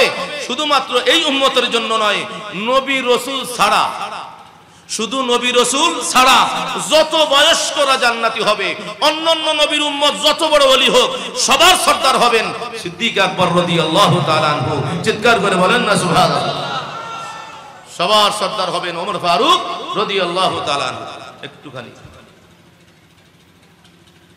এখন আমাদের দেশে আমরা যারা হুজুর কিবলার মুরিদ, আমরা যখন সিদ্দিক আকবর রাদিয়াল্লাহু তাআলা আনহুর শানে কথা বলি, তখন অনেকে আহলে বাইতের মহব্বত দেখায় বলে ভাই এরা তো মুনাফিক হয়ে গেছে, নাউজুবিল্লাহ বলেন না। আচ্ছা, এরা দুইজন যে জান্নাতি বয়স্কদের প্রেসিডেন্ট, কথাটা নবীজি অন্য সাহাবীকে বলতে পারতেন নাকি পারতেন না? রহস্য দেখেন, নবী আমানত রাখলেন কার কাছে? মাওলা আলী মুশকিল কুশা রাদিয়াল্লাহু তাআলা আনহুর কাছে। আলী রাদিয়াল্লাহু তাআলা আনহুকে বলার পরে নবী বলছেন, আলী খবরদার, এরা দুইজন জিন্দা থাকা অবস্থায় এ কথা তুমি বলবা না। সুবহানাল্লাহ পড়বেন না? তো নবী আমানত রেখে দিলেন। আলী রাদিয়াল্লাহু তাআলা আনহু ওমর ফারুক রাদিয়াল্লাহু তাআলা আনহু শহীদ হওয়ার পরে জানাই দিলেন, তোমরা জেনে নাও দয়াল নবী আমার কাছে আমানত রেখেছিলেন, ওনারা চলে গিয়েছেন, এখন আমার বলতে দ্বিধা নাই। নবী বলেছিলেন ওনাদের জীবদ্দশায় যেন এই গায়বী রহস্যটা না জানাই। আরে আবু বকর এবং ওমর এই দুইজন আমাদের থেকে চলে গিয়েছে, এই দুইজনকে আমার দয়াল নবী জান্নাতি বয়স্কদের প্রেসিডেন্ট ডিক্লার দিয়েছেন, বলেন সুবহানাল্লাহ। আজকে শাহিন শাহ শ্রীপুরের সিলসিলা কত বড় হক সিলসিলা। আমাদের কাছে আহলে বাইতের মহব্বত, আওলাদ রাসূলের মহব্বত আছে নাকি নাই? আছে। কিন্তু আমরা সিদ্দিক আকবর রাদিয়াল্লাহু তাআলা আনহুকে গালি দেওয়া তো দূরের কথা, সিদ্দিক আকবরের শানে আমরা ওরস মোবারক করতেছি, কথা বলেন ঠিক কিনা? ওমর ফারুক রাদিয়াল্লাহু তাআলা আনহুর মহব্বতের কথা বলতেছি। সিদ্দিক আকবরের ভালোবাসা, নবীর জলিলুল কদর বড় সাহাবী আনাস বিন মালিক রাদিয়াল্লাহু তাআলা আনহু, একটা পর্যায়ে নবী একজন সাহাবীকে জান্নাতের সার্টিফিকেট দিলেন। শুধু জান্নাতি না, নবী বললেন তোমার নবী যেই জান্নাতে, নবীর যখন প্রেম এত তোমার সিনা ভরা আছে, নবীর প্রেম এত যখন সিনা ভরা আছে, তো আমি নবী বলে দিলাম তোর নবী যেখানে জান্নাতে থাকবে তুইও নবীর প্রেমের কারণে নবীর সাথে একই জান্নাতে জায়গা পাবি, বলেন না সুবহানাল্লাহ। তখন সেখানে আনাস বিন মালিক রাদিয়াল্লাহু তাআলা আনহু উপস্থিত ছিলেন। তিনি দেখলেন সুযোগ তো যায়, সাথে সাথে বললেন ইয়া রাসূলুল্লাহ আমিও আপনাকে ভালোবাসি। সাথে আরো দুইজনের ভালোবাসা বাড়ায় দিলেন, বললেন ইয়া রাসূলুল্লাহ আমি আপনাকেও ভালোবাসি, আপনার হিজরতের সাথে আবু বকরকেও ভালোবাসি, আমি ওমরকেও ভালোবাসি। আমি এই তিনটা ভালোবাসার উপরে নির্ভর করতেছি, আশা করতেছি এই তিনটা ভালোবাসার কারণে আল্লাহর আরশের ছায়াতলে আপনার সাথে ওনাদের সাথে আমার জায়গা হবে। চিৎকার করে বলেন সুবহানাল্লাহ। তো প্রিয় হাজিরিন মুসল্লিন কারাম, অনেক রাত হয়েছে, আমাকে আবার ঢাকা যেতে হবে। যদিও এখানে আসছি আমি 9:30টার আগেই আসছি আলহামদুলিল্লাহ। 9টার দিকে মাইক পাওয়ার কথা ছিল, পাইতে 10:15টার পরে। তো আমি গুনাহগার অনেক জায়গায় বলি, যেখানে আমার কাছে তো এলাম কালাম তেমন নাই, সাধারণ মানুষদেরকে কিছু বোঝায়া কিছু খোরাক নিয়ে বাড়ি যাবেন, ওয়াজে আসলেন, কিছু শুনলেন, কিছু পাইলেন না, বুঝতে পারলেন না। আমি চেষ্টা করি না কিছু সবক নিয়ে যেন বাড়ি যাইতে পারি। এই জন্য আমার গোছাই গাছায় অন্তত 1.5 ঘন্টার নিচে পারি না, পারলে আরো বেশি লাগে, সময় একটু লাগে। যাই হোক, ইন্তজামিয়া কমিটি যেহেতু বলেছে আমার জন্য ভালো হয়েছে আলহামদুলিল্লাহ। অনেক জায়গা তো রিকোয়েস্ট করে হুজুর আর একটু করেন, আর একটু করেন। তো যাই হোক, আল্লাহ তাআলার হুকুম যেটা আছে সেটাই। প্রিয় হাজিরিন মুসল্লিনে কেরাম, বিশেষ কয়েকটি কথা হলো, এই আবু বকর সিদ্দিক রাদিয়াল্লাহু তাআলা আনহুর একটা কথা না বললে আপনারা যতই বলেন আমি থামবো না, এটা বলতেই হবে। সেটা কি? ওমর ফারুক রাদিয়াল্লাহু তাআলা আনহু এবং আবু বকর সিদ্দিক রাদিয়াল্লাহু তাআলা আনহু, এই দুইজন নেকি আমল করবেন, রসুলকে ভালোবাসবেন, ইসলামের জন্য খেদমত করবেন, এই জন্য দুইজনের মধ্যে প্রতিযোগিতা ছিল কে কার আগে যাবে। ওমর ফারুক রাদিয়াল্লাহু তাআলা আনহু দৌড়াইতেন, কিন্তু সব সময় দেখতেন শেষ বেলায় সিদ্দিক আকবর রাদিয়াল্লাহু তাআলা আনহু ফার্স্ট, সেকেন্ড হলেন উনি। একটা পর্যায়ে একবার সুযোগ পাইছিলেন, মনে মনে ভাবছিলেন ওমর ফারুক রাদিয়াল্লাহু তাআলা আনহু আজকে আমি 1 নম্বর হবই হব। কেমনে? জঙ্গে মুতার ঘটনা, লম্বা চওড়া ঘটনা। জঙ্গে মুতা মুসলমানদের নবীজির জামানায় সবচেয়ে বড় একটা যুদ্ধ ছিল। সাহাবীর সংখ্যাও বেশি, কাফেরদের সংখ্যা আরো বেশি। 30,000 সাহাবীর চাইতে বেশি ছিলেন। সেখানে নবী বললেন যার কাছে যা আছে যুদ্ধের জন্য লাগবে নিয়ে আসো, নিয়ে আসো। ওমর ফারুক রাদিয়াল্লাহু তাআলা আনহু অনেক স্বর্ণ মুদ্রা নিয়া, দিরহাম দিনার নিয়া নবীর সামনে হাজির হলেন। নবী বললেন মাশাআল্লাহ ওমর, এত কিছু নিয়ে আসছো, তো আমার একটা প্রশ্ন, তোমার পরিবারের জন্য কি রেখে আসছো? বললেন ইয়া রাসূলুল্লাহ, যেই পরিমাণ আপনার কদমে এনে হাজির করছি, আমার পুরা সম্পদ অর্ধেক ভাগ করে অর্ধেক আপনার কদমে রেখেছি, আর বাকি অর্ধেক আমার পরিবার পরিজনের জন্য রেখে আসছি। সুবহানাল্লাহ পড়েন না। আমরা সুন্নিরা দান সদকা করতে চাই, কিন্তু যার লক্ষ লক্ষ কোটি কোটি টাকা আছে, এইরকম একটা মাহফিলের সময় তার কাছে যদি ইন্তজামিয়া কমিটি একটা স্লিপ পাঠায়, 1000 টাকার একটা নোটও দিতে পারে না। আবার বলি আমরা জান্নাতে যেতে চাই, আবার বলি আমরা রসুলের প্রেমিক। আরে একটু চিন্তা করে দেখবেন, শুধু শুনলেন আর আমি বললাম, তার গোটা সম্পত্তি ভাগ করে আজকে ফার্স্ট হবে, দান করে নবীকে খুশি করবেন, নবীর রজামন্দির মাধ্যমে মাওলাকে খুশি করবেন, অর্ধেক ভাগ করে সব নবীর দরবারে নিয়ে আসছেন। সুবহানাল্লাহিল আযীম ওয়া বিহামদিহি। বসে আছেন, মনের কথা মনে, রসুল জানেন নাকি জানেন না? বললেন বসো। আল্লাহ পাকের কুদরতি খেলা, একটু পরে আবু বকর আসলেন রাদিয়াল্লাহু তাআলা আনহু। তিনার কাছে যা আগে ছিল 40,000 দিরহাম, 40,000 স্বর্ণ মুদ্রা, কিতাবে যা আসছে এগুলো প্রায় ব্যয় হয়ে গিয়েছে। এরপরে তিনি যখন নবী বলেছেন, ঘরে গিয়ে দেখলেন কি আছে, ওই বেলায় খাবার যা আছে সেই খাবার সহ, গম সহ, আটা সহ, খাবার পাক করার যত পাত্র আছে, এমনকি পানি পান করার গ্লাস যদি বললেন এই গ্লাসটা সহ, এমনকি চুলার মধ্যে যেই ছাই ছিল সেটা সহ গাট্টি ভরে নবীর সামনে আইনা হাজির করে দিলেন। আপনার আমার দয়াল নবী, গায়বের খবর দেনেওয়ালা নবী বললেন, আবু বকর রে, এত কিছু নিয়ে আসছো, আমি একটু জানতে চাই, মা আবকাইতা আলি আহলিকা ফি বাইতিক, হে আবু বকর, তোমার ঘরে তোমার পরিবার পরিজনের জন্য কি রেখে আসছো? ওমর ফারুক রাদিয়াল্লাহু তাআলা আনহু পাশে আছেন, তিনি তো অর্ধেক রাইখা আসছেন। আবু বকর সিদ্দিক রাদিয়াল্লাহু তাআলা আনহু জবাব দিচ্ছেন, ইয়া রাসূলুল্লাহ ওয়া ইয়া হাবিবাল্লাহ, ঘরে যা কিছু ছিল, যা আনার মতো ছিল, কিছুই বাকি নাই, কিছু বাকি নাই। আমার পরিবারের জন্য কি রেখে আসছি? এই প্রশ্ন যখন করেছেন, তখন সিদ্দিক আকবর বললেন, আবকাইতুল্লাহ ওয়া রাসূলুহু লি আহলি, ইয়া রাসূলুল্লাহ, আমার আহলে আয়াল পরিবার পরিজনের জন্য আমার ঘরে আল্লাহ এবং আল্লাহর রাসূল আপনাকে রেখে আসি। চিৎকার করে বলেন না সুবহানাল্লাহ। আল্লাহ সব দিয়া দিয়েছেন, ঘরে খানা পিনা রাখেন নাই। কেউ যদি গম দেন, আটা দেন, এটা যে রান্না করতে হবে সে পাত্র রাখেন নাই। কি খেয়ে থাকবে না, রাসূলকে খুশি করতে হবে। আজকে সব নবীর সামনে যখন নিয়ে গেলেন, তখন ওমর ফারুক রাদিয়াল্লাহু তাআলা আনহু জবাবটা পাইলেন। এরপর থেকে তিনি বললেন, জীবনে কোনোদিন আবু বকর তোমার সামনে আমি যাইতে চেষ্টা করব না, তুমি 1 নম্বর, তুমি ফার্স্ট আবু বকর, জীবনে কোনোদিন তোমার সামনে আমি ফার্স্ট হতে যাব না, তোমার পিছনে যেন একটু থাকতে পারি। বলেন না সুবহানাল্লাহ। তো এই দুইজন ঝগড়া করছেন একদিন। ঝগড়া করে সিদ্দিক আকবর রাদিয়াল্লাহু তাআলা আনহু রাগে নবীর দরবারে আসছেন। হাদিসে আসছে, কাপড়টা লুঙ্গিটা উড়াইতে উড়াইতে, সাদা সিধা মানুষ ছিলেন সিদ্দিক আকবর রাদিয়াল্লাহু তাআলা আনহু, নরম মনের মানুষ। রাগের চোটে হাঁটুর কাপড় পরা একটা উঠে উঠে ভাব। নবীজি আগেই বলেছেন তোমাদের ভাই আসতেছে, মনে হয় কারোর সাথে ঝগড়া করে আসছে, মেজাজটা তো কড়া দেখা যায়। আইসাই নবীর দরবারে সালাম দিলেন। প্রথম সালাম দিয়ে বললেন, ইয়া রাসূলুল্লাহ, আমি জানতে চাই আমার আর ওমরের মধ্যে এমন কি জিনিস আছে যে আমরা দুইজন ঝগড়া করছি। ইয়া রাসূলুল্লাহ, ভুল আমার হইছে, আমি তাকে বড় কথা শুনাইছি, তারপরে আমি শর্মিন্দা হয়ে তার বাড়িতে গিয়েছি, আমি ওমরের কাছে মাফ চাইছি, কিন্তু ওমর আমারে মাফও করে নাই, আমার জন্য দরজাটা বন্ধ করে দিয়েছে। ইয়া রাসূলুল্লাহ, কেন সে আমাকে মাফ করে নাই, আমার কি হবে? বলেন না সুবহানাল্লাহ। আমার হুজুর কেবলা সিলসিলায় দাখিল করানোর সময় কি বলেন? খালেস দিলে তওবা করলে সব মাফ, কিন্তু কারো হক মাইরা দিলে যার হক তারে দিতে তো হবে, না হলে মাফ হবে না, অথবা তার কাছ থেকে মাফ চেয়ে নিতে হবে। ভাইয়ের হক, সিদ্দিক আকবর রাদিয়াল্লাহু তাআলা আনহুর ইমানদার ভাই ওমর ফারুক রাদিয়াল্লাহু তাআলা আনহু, তিনি একটু বড় কথা বলেছেন তাকে, যদি ক্ষমা না করেন, এই জন্য মাথা গরম হয়ে আছে, কেন আমাকে ক্ষমা করলো না, কি আছে আমার আর তার মধ্যে দূরত্ব, কেন কেন ক্ষমা করে নাই? আল্লাহর নবী বুঝতে পারলেন, বললেন, আল্লাহর নবী আগে ভাগে ওমর ফারুক রাদিয়াল্লাহু তাআলা আনহুকে জিজ্ঞাসা করেন নাই, এখনো আসেন নাই। নবী আগের থেকে নিজের সাথীকে সান্ত্বনা দিয়ে বলতেছেন, আবু বকর, অবশ্যই আমি তোমাকে জানাই দিতেছি, আল্লাহ তাআলা ইতিমধ্যে তোমাকে মাফ করে দিয়েছেন, তোমাকে মাফ করে দিয়েছেন, তোমাকে মাফ করে দিয়েছেন। বলেন না সুবহানাল্লাহ।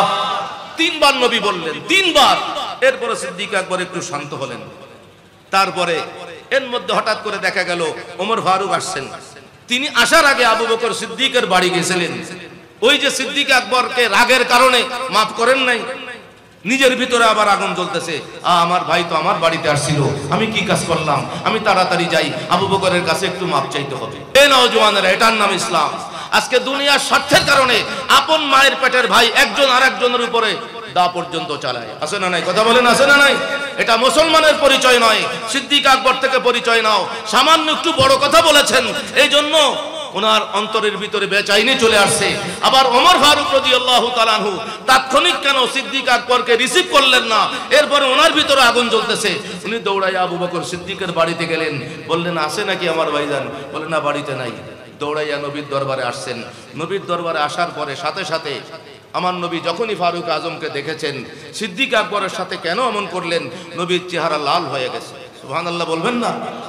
নবীজির চেহারা যখন লাল হয়ে গেছে, এই অবস্থা দেখার সাথে সাথে আবার ওই সিদ্দিক আকবর রাদিয়াল্লাহু তাআলা আনহু, তিনি তো এখন খুশি হওয়ার কথা ছিল, ওমর তোমার কাছে লজ্জিত হইয়া মাফ চাইতে গেছি, সরি বলছি, মাফ করো নাই, এখন ঠেলাটা সামলাও, সেটা বলেন নাই। আরে সিদ্দিক আকবরের সাথে আমাদের কোনোদিন কোনো তুলনা হয় না। তিনি যখন দেখলেন আমার দয়াল নবী ওমর ফারুকের উপরে রাগান্বিত হয়ে চেহারা লাল হয়ে গিয়েছে, নবীর এই অবস্থা থেকে নবীকে রহমতের দিকে ফিরায় আনার জন্য আবু বকর সিদ্দিক ওমরের পক্ষ হইয়া আবার আগে ভাগে নবীর সামনে যাইয়া দুইটা হাঁটু গাইয়া নতজানু হইয়া বলতেছে, ইয়া রাসূলুল্লাহ, আল্লাহর কসম ইয়া রাসূলুল্লাহ, আমি ভুল করেছি, আমি আবু বকর ওমরের উপরে বাড়াবাড়ি করছি। এভাবে বারবার বলতেছে, ইয়া রাসূলুল্লাহ, ওমরের দোষ নাই, ওমরের দোষ নাই, ওমরের দোষ নাই। চিৎকার করে বলেন না সুবহানাল্লাহ। এটা ভাইয়ের হক কিভাবে আদায় করতে হয়। ওমর ফারুক তো ডরের কারণে চুপচাপ আছেন, সিদ্দিক আকবর ওমরের পক্ষে যায়া নবীর সামনে কাকুতি বিনতি করে বলতেছে, ইয়া রাসূলুল্লাহ, আমি অবশ্যই বাড়াবাড়ি করছি, ওমরের দোষ নাই, আমার ভুল হয়েছে ইয়া রাসূলুল্লাহ। এরপরে নবী আবার শান্ত হলেন। শান্ত হওয়ার পরে এরপরে আবার এতটুকুন নবী ছাড়লেন না, বললেন, হে ওমর, হে আমার সাহাবীরা, তোমরা আমার আবু বকরের সামনে এমন কেন করো? তোমরা কি তাকে একটু সহানুভূতি দেখাইতে পারো না? আমি যখন রিসালাতের দাওয়াত দিয়েছিলাম, তোমরা সবাই আমাকে মিথ্যাবাদী বলেছিলে, একমাত্র আমার আবু বকর বলেছিল সত্য বলেছি আমি নবী। বলেন না সুবহানাল্লাহ। ওমর ফারুক রাদিয়াল্লাহু তাআলা আনহু, তিনিও তো ইসলামের প্রথম দাওয়াতই কবুল করেন নাই, অনেক পরে গিয়ে ইসলাম কবুল করেছেন। নবী বললেন, হে ওমর, তুমিও তো প্রথম দিকে মিথ্যা বলেছিলা, কিন্তু আমার আবু বকর কিন্তু সাথে সাথে বলেছিল সাদাক্তা ইয়া রাসূলুল্লাহ। বলেন না সুবহানাল্লাহ। এরপরে আবার নবী বললেন, আমি চাই তোমাদের কাছে, আমি চাই তোমাদের কাছে, সিদ্দিক আকবর আমার সাথী, তোমরা আমার সাথীকে একটু ছেড়ে দিতে পারো না? একটু কি ছাড় দিতে পারো না? আমার সাথীর জন্য তোমাদের এই সহানুভূতি কি থাকবে না? সাহাবায়ে কেরাম বলতেছেন, এরপর থেকে, এই ঘটনার পর থেকে নবীর কোন সাহাবী সিদ্দিক আকবর রাগ হতে পারেন এমন কোন কাজ কোনোদিন করেন নাই। কেউ কোনোদিন সিদ্দিক আকবরকে একটু কষ্ট দেন নাই। ওই সিদ্দিক আকবর নবীর মহব্বতে সেই মাকাম পেয়েছেন। ইন্তেকালের পরে বলেছিলেন আলী মুর্তজা রাদিয়াল্লাহু তাআলা আনহুকে, আলী, আপনার কাছে ওসিয়ত, যেই হাতে আমার রাসূলকে শেষ গোসল দিয়েছিলেন, আমি একটু চাই আপনার সেই হাতে, শেষ হাতে, আপনার সেই হাতে আমাকে শেষ গোসল দিবেন। এটার নাম উসিলা। কথা বলেন ঠিক কিনা? যিনি জান্নাতি বয়স্কদের প্রেসিডেন্ট হবেন, তিনিও চাচ্ছেন শেষ গোসলে যেন আলীর হাতটা লাগে, কারণ নবীজির শেষ গোসলে আলীর হাত লেগেছিল। বলেন না সুবহানাল্লাহ। আল্লাহু আকবার। সুন্নিদের আকীদা, উসিলা দরকার আছে না নাই?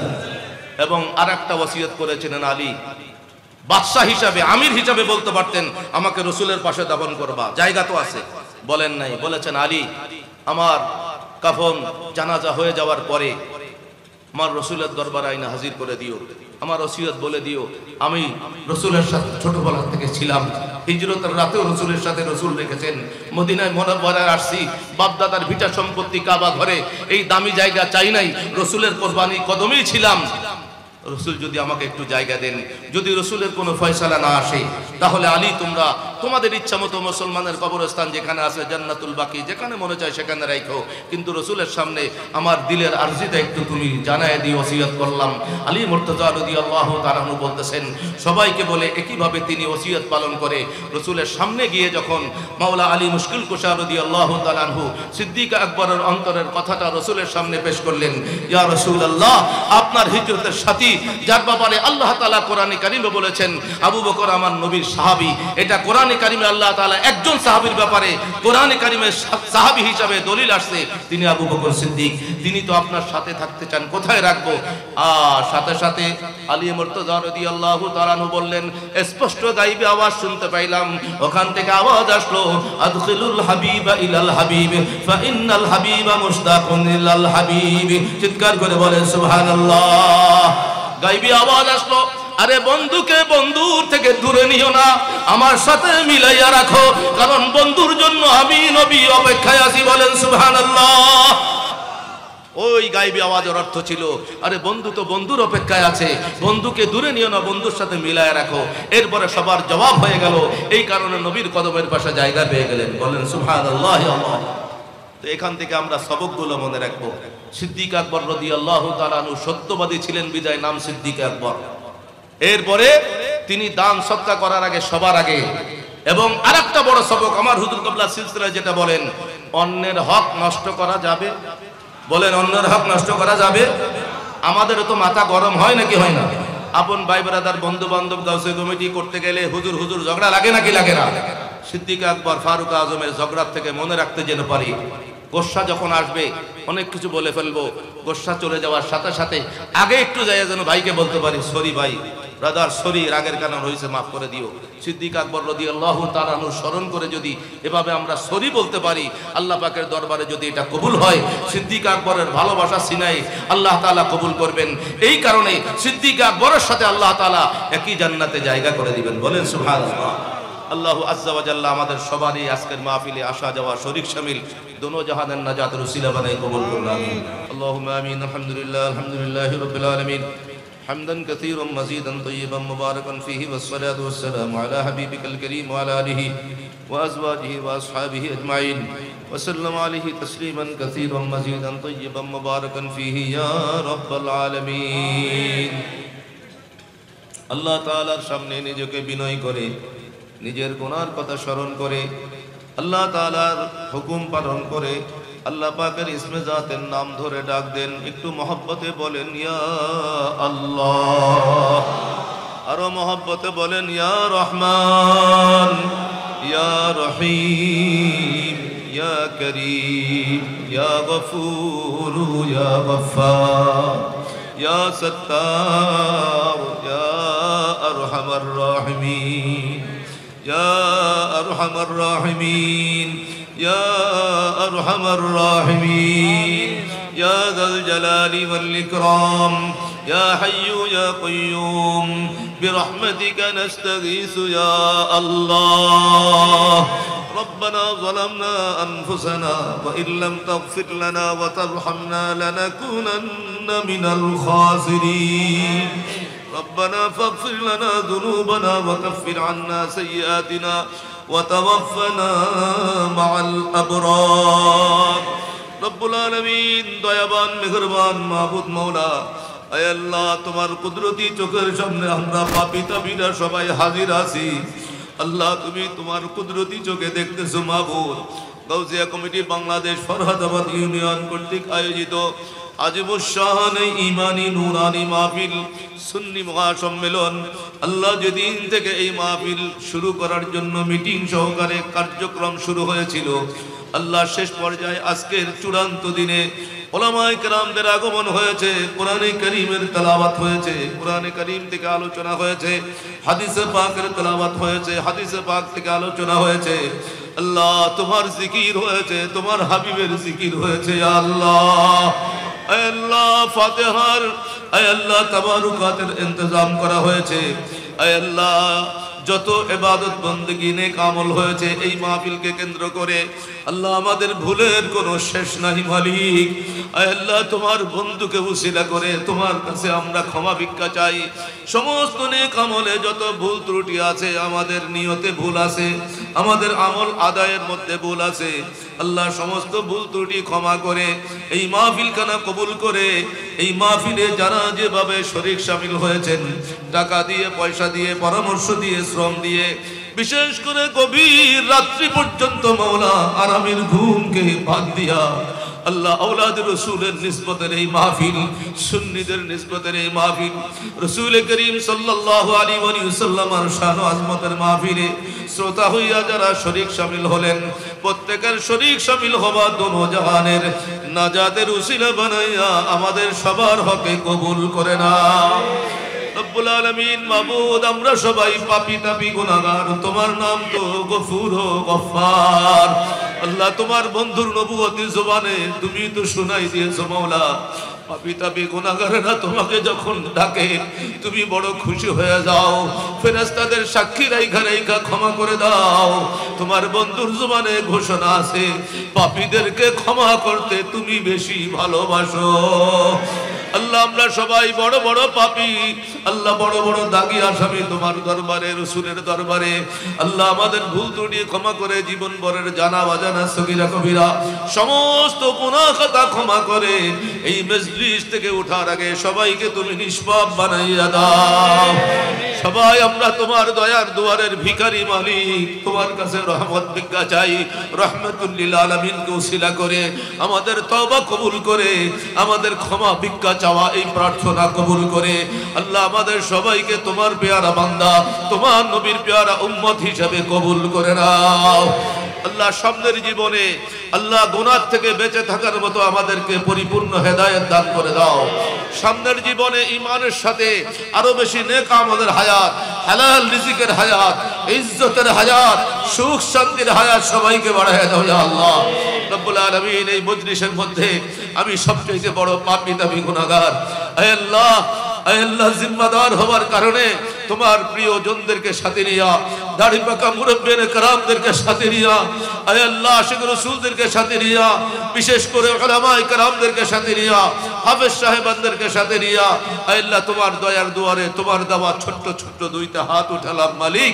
আল্লাহ আমার হুজুর কবলা বলে থাকেন, আল্লাহ তোমার বান্দাদের চাওয়াগুলো বেশি বড় নয় মাওলা। আল্লাহ তোমার বান্দাদের চাওয়া তোমার দেওয়ার সামনে একেবারেই ক্ষুদ্র। ইয়া আল্লাহ আমাদের সবার দিলের যত চাওয়া আছে, আমাদের দিলের চাওয়াগুলো তুমি কবুল করে নাও ইয়া আল্লাহ। জীবন চলার পথের সকলের সকল বিপদ মুসিবত দূর করে দাও ইয়া আল্লাহ। ইয়া আল্লাহ আসমানি জমিনে আযাব গজব কহর বালা মুসিবত থেকে, দুনিয়া আখিরাতের সকল বালা মুসিবত বিপদ ফিতনা আযাব থেকে আল্লাহ নবীর সকল উম্মত আশিক রাসূল জিন্দা মুর্দা সবাইকে হেফাজত করে ইয়া আল্লাহ। আল্লাহ আমাদেরকে, আমাদের মা বাবা ভাই বোন আপনজন সহ, আমাদের হকদার পীর ভাই বোন সহ, আমাদের কলিজার টুকরা সন্তান ছেলে মেয়েদেরকে হেফাজত করে ইয়া আল্লাহ। আল্লাহ সকল মহামারী থেকে, সকল ধরনের জটিল কঠিন রোগ বালাই থেকে, আল্লাহ ৭২ ফিরকা জাহান্নামীদের ওয়াসওয়াসা সন্ত্রাসী কার্যক্রম থেকে, খপ্পর থেকে, আল্লাহ জিন শয়তান, খবিশ শয়তান, ইনসান শয়তান, ইবলিস শয়তানের ওয়াসওয়াসা থেকে, আল্লাহ সকল বিপর্যয়, বিপদ, মুসিবত, অ্যাক্সিডেন্ট থেকে আল্লাহ তোমার হাবিব, তোমার বন্ধুর সমস্ত উম্মত, ইমানদার নারী পুরুষ সবাইকে আল্লাহ তুমি কুদরতিভাবে হেফাজতে রাখো ইয়া আল্লাহ। আল্লাহ ফিলিস্তিনের মুসলমানদেরকে হেফাজতে রাখো ইয়া আল্লাহ। ইয়া আল্লাহ तमाम পৃথিবীর মজলুম মুসলমানদেরকে হেফাজতে রাখো ইয়া আল্লাহ। আল্লাহ ইন্ডিয়ার মুসলমানদেরকে হেফাজতে রাখো ইয়া আল্লাহ। বাংলাদেশের মুমিন মুসলমানদেরকে হেফাজতে রাখো ইয়া আল্লাহ। আল্লাহ তোমার হাবিবের শান ও আজমতের এই মাহফিল থেকে তোমার হাবিবকে উসিলা করে আমরা সবাই দয়া ভিক্ষা চাই। সকল সুন্নিদেরকে, আশিক রাসূলদেরকে আল্লাহ তোমার কুদরতি রহমতের চাদরের নিচে ঠাই দাও ইয়া আল্লাহ। তোমার কুদরতি রহমতের চাদরের নিচে আমাদের আশ্রয় দান করো ইয়া আল্লাহ। আমাদেরকে ছেলে মেয়ে দান করেছো আল্লাহ, এই ছেলে মেয়েদেরকে তোমার প্রিয়, তোমার বন্ধুর প্রিয় নেককার আওলাদ, আমাদের নেককার আওলাদ হিসেবে কবুল করে আল্লাহ। আল্লাহ তোমার প্রিয় বান্দা, তোমার নবীর আশিক প্রিয় উম্মত হিসেবে কবুল করে আল্লাহ। আল্লাহ কোন সুন্নি পরিবারের ছেলে মেয়েরা যেন মা বাবার সামনে বেয়াদবি করে বরবাদ হয়ে না যায়। আল্লাহ তোমার কাছে আমরা ফরিয়াদ জানাই, যে সমস্ত ছেলে মেয়েরা বদসহবতের কারণে মার সাথে বেয়াদবি করে, বিশেষ করে বাবার সাথে বেয়াদবি করে, আল্লাহ আজকে মাহফিল থেকে তোমার কাছে তাদের হইয়া ক্ষমা চাই। সুন্নি পরিবারের সন্তানগুলোকে তুমি হেদায়েত দান করে আল্লাহ। আল্লাহ মা বাবাকে যেন প্রাণ ভরে খেদমত করতে পারে। কোন সন্তান ভুল করলে যেন মায়ের পা ধরে, বাবার পা জড়ায় ধরে মাপ চাইতে পারে। আল্লাহ তুমি তাদের উপর রহমত নাজিল করো আল্লাহ। আল্লাহ মা বাবাকে কষ্ট দিলে সুন্নি হয়েও কোনো লাভ নাই। আল্লাহ মা বাবাকে কষ্ট দিলে তুমি বাজার হয়ে যাও, এই কথা বোঝার মতো মুসলিম উম্মার সন্তানদেরকে তুমি হেদায়েত দান করো আল্লাহ। আল্লাহ ছোটরা দিন দিন বড় বেয়াদবের রাস্তায় চলে যাইতেছে মাওলা, বড়দের অন্তরে বড় ব্যথা। আয় আল্লাহ বড়রা ভয় পায় ছোটরা কখন জানি বেয়াদবি করে। আল্লাহ সুন্নি পরিবারের সন্তানদেরকে তুমি আদববান বানায় দাও আল্লাহ, আদববান বানায় দাও আল্লাহ, আদববান বানায় দাও। বেয়াদবি থেকে আমাদেরকে, আমাদের খানদানে যারা আসবে সবাইকে হেফাজত করে আল্লাহ। আয় আল্লাহ এই মাহফিলের উদ্বোধক সাহেব সহ এই মাহফিলে যত মেহমান বৃন্দ, এই এলাকার কৃতি সন্তান যারা যেখানে বড় বড় ইজ্জতের মাকামে রয়েছেন মাওলা, বিশেষ করে আমার অনেক দিনের মহব্বতের মানুষ আমার হুজুর কিবলার সচ্চা গোলাম রুহানি সন্তান আজকের মাহফিলের সভাপতি সাহেব, আল্লাহ বয়সের কারণে হলো বিভিন্ন ছোট বড় রোগে কষ্ট পাচ্ছেন। উদ্বোধক সাহেবের আম্মা জান বড় বেশি বয়স অবস্থায়, আয় আল্লাহ অসুস্থ অবস্থায় কষ্ট পাচ্ছেন। এইভাবে এই মজলিসে যারা বসা আছেন, আমাদের মুরব্বীরা যারা বেঁচে আছেন বয়স্ক হওয়ার কারণে ছোট বড় রোগে কষ্ট পাচ্ছেন, আল্লাহ সবাইকে কুদরতি শেফা দান করে আল্লাহ। যতদিন হায়াতে রাখবা এই জমিনে মাওলা, সুস্থ হায়াতের নিয়ামত আমাদের সবাইকে নসিব করে আল্লাহ। দুনিয়ার থেকে যেদিন যেই মুহূর্তে চলে যেতে হবে, সেই বেলার নামাজ যেন সুস্থ শরীর নিয়ে আদায় করে যেতে পারি, সেই সুস্থতার নিয়ামত আমাদের সবাইকে দান করে আল্লাহ। প্রত্যেকের কামাই রুজির মধ্যে অফুরন্ত বরকত দান করে আল্লাহ। বিদেশ থেকে আল্লাহ দেশের মধ্য থেকে যারা যেভাবে টাকা পয়সা দিয়ে এই মাহফিলকে সুন্দর সার্থক করলেন, প্রত্যেকের দান অনুদান কবুল করে আয় আল্লাহ প্রত্যেকের টাকার, প্রত্যেক টাকায় লক্ষ কোটি টাকার বরকত দাও ইয়া আল্লাহ। আয় আল্লাহ সমস্ত সুন্নি পরিবারের মধ্যে হালাল রিজিকের মধ্যে অফুরন্ত বরকত দাও। হারাম রিজিক থেকে আমাদেরকে হেফাজত রাখো। যাদের চাকরি বাকরি নাই, চাকরি বাকরির ব্যবস্থা করে দাও। সুন্নি পরিবারের ছেলেরা সন্তানেরা বিভিন্ন প্রতিষ্ঠানে বিভিন্ন শ্রেণীতে পরীক্ষা দিচ্ছে, দিবে, সবাইকে শানদার কামিয়াবি দান করে দাও আল্লাহ। বিশেষ করে আল্লাহ আমাদেরকে, আমাদের সন্তানদেরকে কবর থেকে যে পরীক্ষা শুরু হবে, পুলসিরাতের পরীক্ষা, হাসরের পরীক্ষায় দয়াল নবীর মহব্বতকে উসিলা করে নবীজির জলিলুল কদর সাহাবী সাইয়েদনা আবু বকর সিদ্দিক রাদিয়াল্লাহু তাআলা আনহুর আল্লাহ মহব্বতের উসিলায় সবাইকে পরকালীন সকল পরীক্ষায় পরিপূর্ণ কামিয়াবি নসিব করে দাও ইয়া আল্লাহ। আল্লাহ দোনো জাহানে ইজ্জতের জিন্দেগির মালিক বানায় দাও আল্লাহ।